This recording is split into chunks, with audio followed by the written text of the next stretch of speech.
TikTok. It's nice to see you. I'm Bullhorn Betty. We are coming ridiculously early this morning because I haven't been on here for a while. I've actually been doing an event out in Sumner County, Tennessee for Sebastian Wayne Drake Rogers.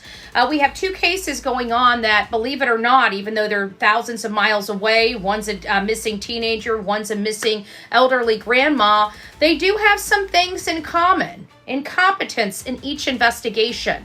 From the East Coast to the West Coast, we are everywhere. True crime is. We are asking for the public's help. We are searching in the woods. We are doing what it takes here on the Bullhorn Betty channels to find answers to the most alarming cases we have been watching on the news. I can tell you personally that I have traveled this entire country seeking these answers and bringing that content right here to you here on the Bullhorn Betty channels and Bullhorn Betty Crime Stories. We are happy with the work that we've done. We brought many answers to the public, and we have defied mainstream media in our pursuit of the truth in these cases. We will continue to work, we will continue to fight for these victims, and we will continue to tell their stories here on my channels. Welcome to the Bullhorn Betty brand of channels and the Coffee Club. Thank you for your love, thank you for your support, and more importantly, thank you for allowing me to bring these victims' stories to each and every one of you, advocating for each of these victims. God bless you. God bless America, and more importantly, God bless our victims.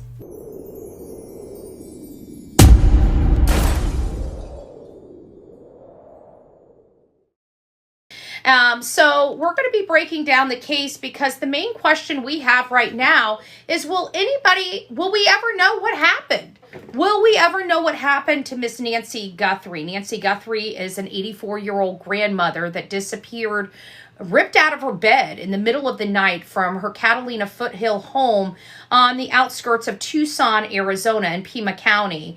And this is a more affluent area of Pima County, upscale home. She lived in about $1 million home. This is a home she's lived in for many decades she's lived there. And we're learning some new information. Like, I was hearing some rumors that she may have put her house up for sale in 2024. You know, a lot of people still are looking at Annie Guthrie and her husband, Tommaso Cioni, even though Pima County and the FBI have cleared them from any wrongdoing in this case. So the question is, you know, every time we feel we get somewhere, we get some action, like we had Carlos, he was detained. We're like, yeah, you know, okay. And then we found out that he was the wrong guy fairly quickly. And then comes Luke, and he's in the neighborhood, and it's like, okay, we might really be onto something here in the Nancy Guthrie case. And then nothing, silence. We see that some people have been enhancing the images of this assailant at her front door. And they see a vehicle back there. And some people have implied maybe even another person is there. So I think the first question we need to decide for ourselves is, do we really think that this was a robbery that's gone wrong? Statistically, it doesn't appear that it bodes with statistics, period. It just doesn't. How most professional robbers work is they hit businesses at night and private residents during the day, because most people are at work during the day, while businesses, most of the people are at home at night. So that's kind of how those types of burglaries and robberies happen. So even if you were to apply that this was a robbery that may have even gone bad, we've got a lot of examples of robberies that gone bad where people were injured very badly, beaten, stabbed, pew-pewed. I mean, you got a whole lot of injuries that have happened inside home invasion, burglary, robbery type scenarios that we've studied over the last several years. And one of the common themes is the victim stays in the home, right? So typically, if there's an altercation and say the burglar or robber is taken off guard and didn't realize anybody was in the house, they usually violate that person to flee, not to take that person with them. So we have something completely different, in my opinion, that we're dealing with here in the Nancy Guthrie case. And I think that is one of the reasons why we looked so close to home, because this seems awfully personal. This doesn't seem random. This seems very much targeted. And so we're trying to deduct and make all of these different things make sense for us. And they're just not. So every time we think we've got it, we go back and apply statistics, and nothing is making sense. But one thing that does make sense is that this does feel personal. Now, whether that person knew this lady or not, the crime itself, why he was there, felt very, very personal. So I'm starting to believe that if this person was unknown to Nancy, that this person may have been hired by someone. Now, I know a lot of people hearing that are going to naturally think Annie and Tommaso, but we have to remember they were thoroughly investigated. Their car was impounded. We know that their car appears to still be impounded with the Pima County Sheriff. Why? We don't know. And we can't really speculate, because there's a lot of reasons why they would continue keeping the car, okay? That has nothing to do with, culpability. So we have to apply those things because it's reasonable. There's a reasonable reason why they will keep that car in evidence that has nothing to do with Annie or Tommaso being responsible, okay? So that doesn't really sway me too awfully much. But they did investigate. They were able to determine, there's a lot of cameras in this area. They were able to determine whether Tommaso and Annie, they live a little closer to other people. Their house is not so obstructed by shrubbery and other foliage type of stuff for that landscape and that area. Their house is very much visible from the road. It has very limited hiding places from the front road on, right? So you can, any neighbor around there would be able to pick up cameras. You'd be able to pick up whether somebody's moving about, whether a car came there to pick somebody up, whether somebody left the house. And then you can look at all the, data and stuff like that. Remember, they went over there and got their computers, their phones, and everything else. So how would they be communicating or setting this, this hired hand up? I think they've went down that avenue. I don't believe that Pima County and the FBI would agree to say that the family has been cleared if the family hasn't been cleared. So now we're looking at something else. I'm hearing a lot of criminology people, majors, PhD people, they're all going for this robbery gone wrong. I'm sorry. I believe sometimes you're too book smart. Sometimes you're too book smart for reality, but I could be wrong myself, right?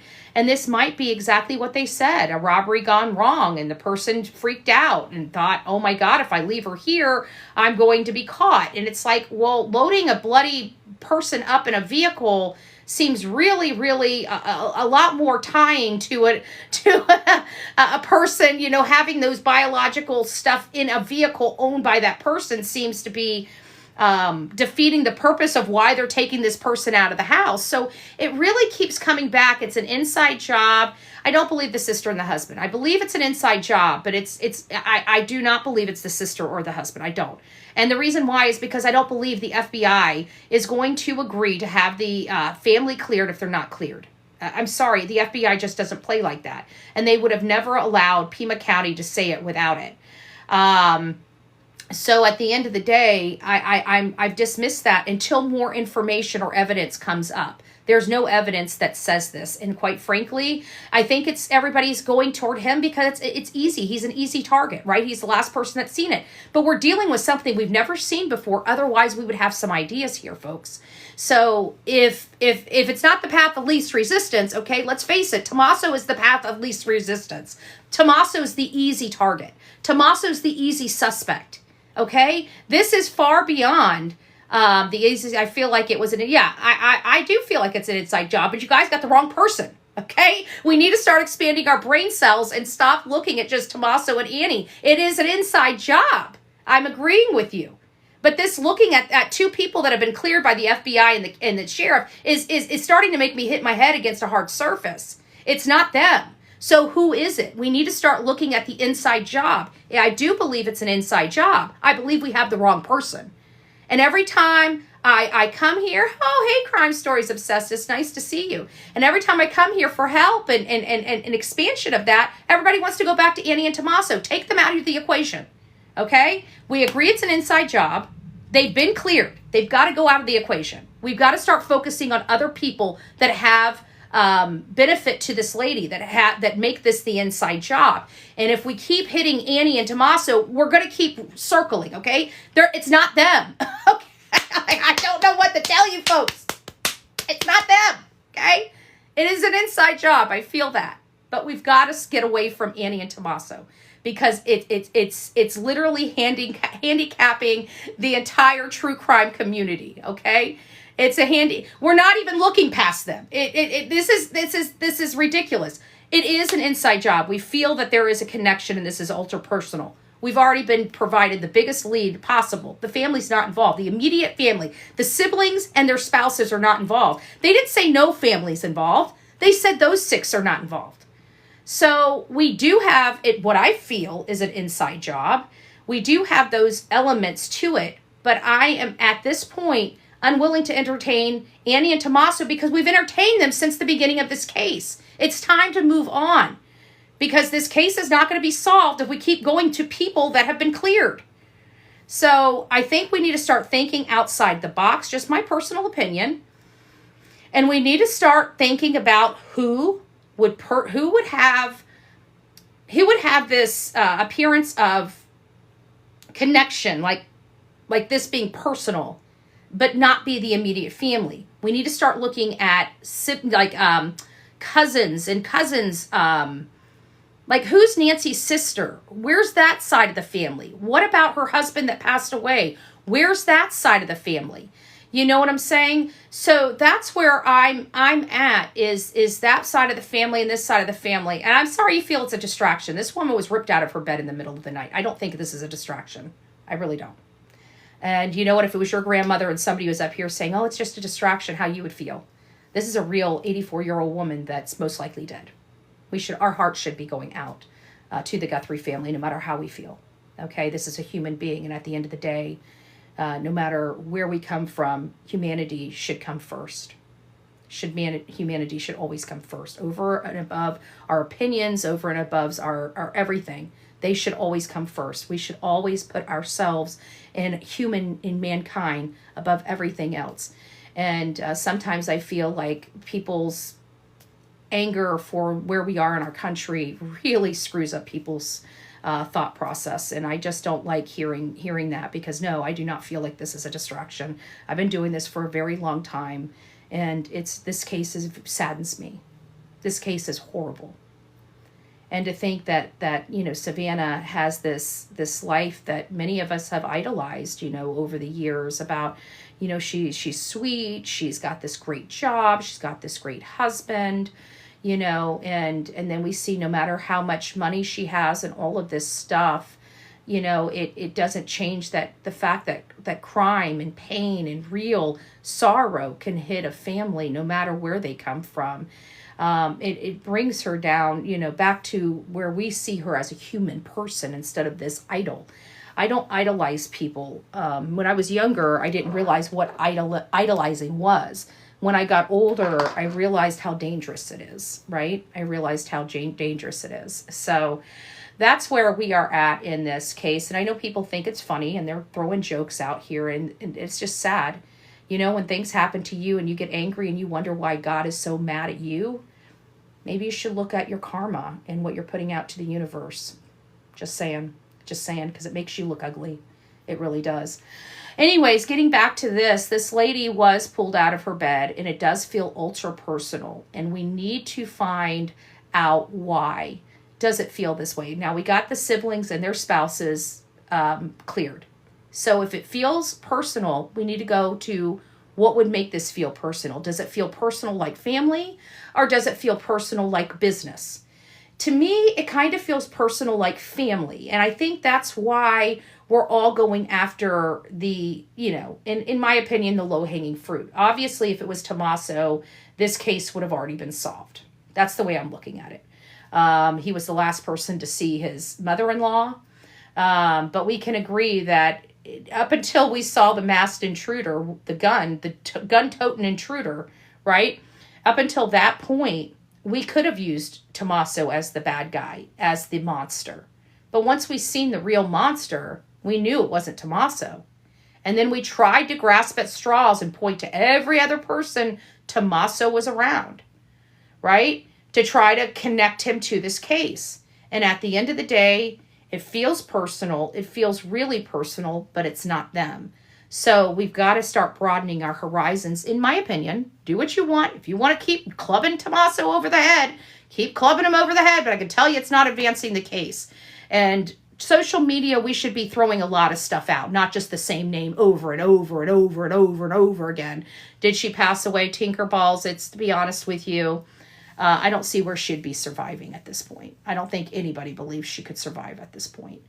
And in my opinion, I believe she was either dying or dead before she left the house. That's just my personal opinion. It's been my personal opinion since the beginning, because I truly believe that this was a hit. And that's why I am trying to find out, what are we looking at? Is this personal, because of Savannah? Is this one of these crazy crackpot stalkers?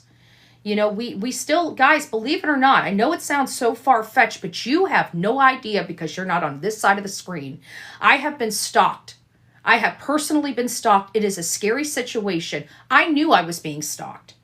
This woman had no clue somebody was on the outside of her home days or weeks before this event happened. Okay, that is scary. That is very, very, very scary. Who did that? Who did that? Oh, honey, it was several people. It was an entire channel. It was Queen Bee's entire channel on YouTube. They had me under, they were following me to my court here. They had people around here following me in cars. They had people showing up at private searches. They had people showing up at court hearings. They wanted to make sure no matter where I went, I felt uncomfortable because they didn't like me. And so they thought that criminal conduct was okay. So we ended up suing them. Right? We ended up suing them. I just got done with the lawsuit in Illinois over all of this. So I've just gotten to the point where I just sue people now. If you ever do things wrong, you're probably going to get a cease and desist and a lawsuit. So good luck. I'm just saying, that's how I roll.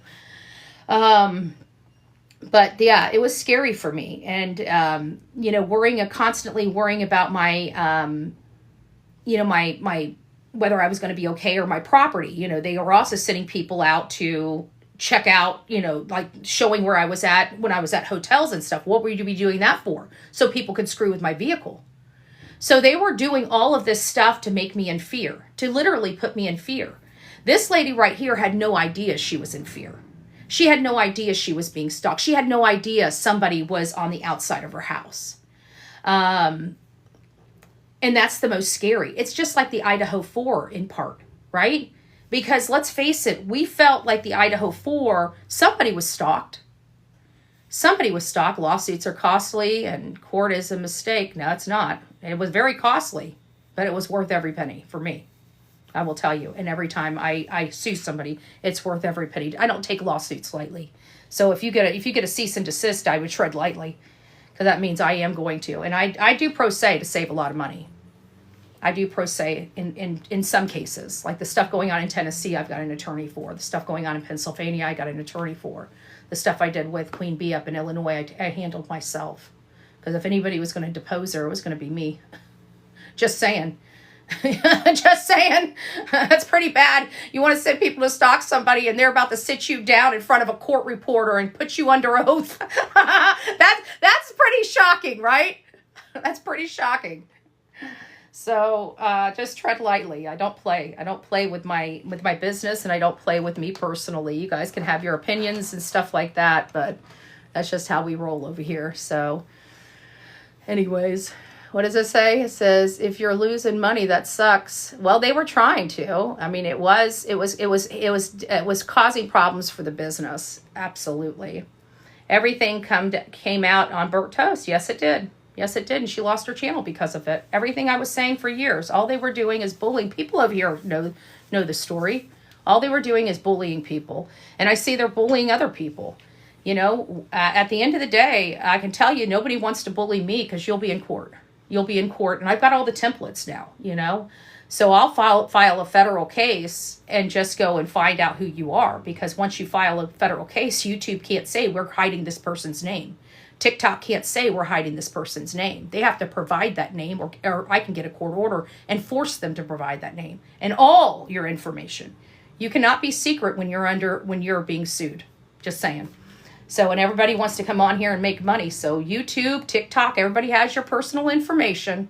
So you might want to tread lightly. I'm just saying, you can be sued. That's what America's all about. You can sue and be sued in America. And I just like to protect my interest in America. So that's all I'm saying. But getting back to Nancy, actually, you know what? I'm actually with Nancy Guthrie and Sebastian Rogers. Makes you wonder if lawsuits might be the way to force something to be said about something. Like, we haven't had an update in Sebastian Rogers' case in over 2 years. Maybe it's time to start suing the government there. And, you know, I'm just saying, something's got to give. Something's got to give. We'll see. We'll circle back. We'll circle back to that. Anyways, come on over to the YT. We're going to be breaking this case down at 8 a.m. this morning. If you guys are on the YT, come on over. We'd love to see you. We have the coffee club over there. The coffee club is a bunch of rowdy true crime junkies that love to do good and try to figure out cases so we can bring victims home and solve cases and put the dirt bags behind bars. That's what we like to do. We like to know that the dirt bags are behind bars. And I think that's one thing that all of us, no matter what walk of life we come from, we can all unite behind. Getting the bad guys off the streets so we can live to argue another day. Right? That's my thing, right? Even if we don't like each other, that should even be more of a reason why we don't want crime taking us out, because if we can't argue, we can't argue. It's not fair, right? So we need to all be here healthy and happy so we can butt heads all the time. If we can't butt heads, it's not fair. So I want to make sure you're here and you're here and you're here and you hater all the way in the back is here so we can butt heads here and there. We don't want anything happening to you. So that means we got to get crime out of our country and out of our backyards, right? All across this country. And also, one last thing, if you guys are not getting involved in your DNC or your GOP, it's time for you guys to start. Okay, this country is getting crazy, and I'm noticing nobody are in their county meetings. Like, we used to have me and my friend Glenn. We were the only ones in our meetings, our Board of County Commission meetings across this country. Do you know that now our meetings are full to the brim with people? Our public is going and showing up, and we've implemented phone calling comments and everything else, and we really brought our residents into the fold of our government.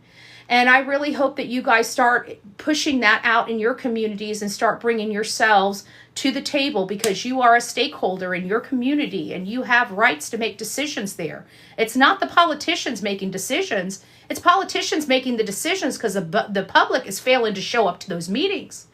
So I'm trying to inspire people to get more involved in their communities. If you're a Democrat, get involved with your DNC. If you're a Republican, get involved with your GOP. If you're an independent, get involved with the Liberty Caucus somewhere. Okay? So, you know, just do something. Do something. We can all be a part of change. We can all be a part of the stuff that unifies us, and we can all butt heads about the stuff that doesn't. And you know, may the best man win, or woman. You know, don't want to be offensive, but, you know, may the best person win. So let's move forward to something more positive. But I think right now, us surviving should be a top priority. And so I've made a commitment that balls and backbones are on the ballot for 2026 and 2028. Balls and backbones. Will you sue me? Well, it depends on what you say, the mystery. So it depends on what you do to me. Depends on what you do to me, right? Everybody loves to be sued for that little 15 minutes of fame until they're having to come back and forth to court for 3 solid years. Then they ain't liking it. No, I'm not even liking it at that point. But it is what it is. It is what it is. But you guys, thank you for coming by, swinging by, learning a little bit about Nancy Gray. So that she's being nasty. I could care less. I could care less. People are nasty people. If they wake up on a Monday morning and that's all they've got is nasty, judgment proof, darling, you're a bitch. The mystery, I bet you wake up every morning and you are so angry it's not even funny. You know, that's sad. That's really sad. I bet you're miserable. I bet you when you go to work every day, you think everybody's just beating up on you. And then you realize it's just you, babe. Damn, sucks. It sucks. You know what I tell you?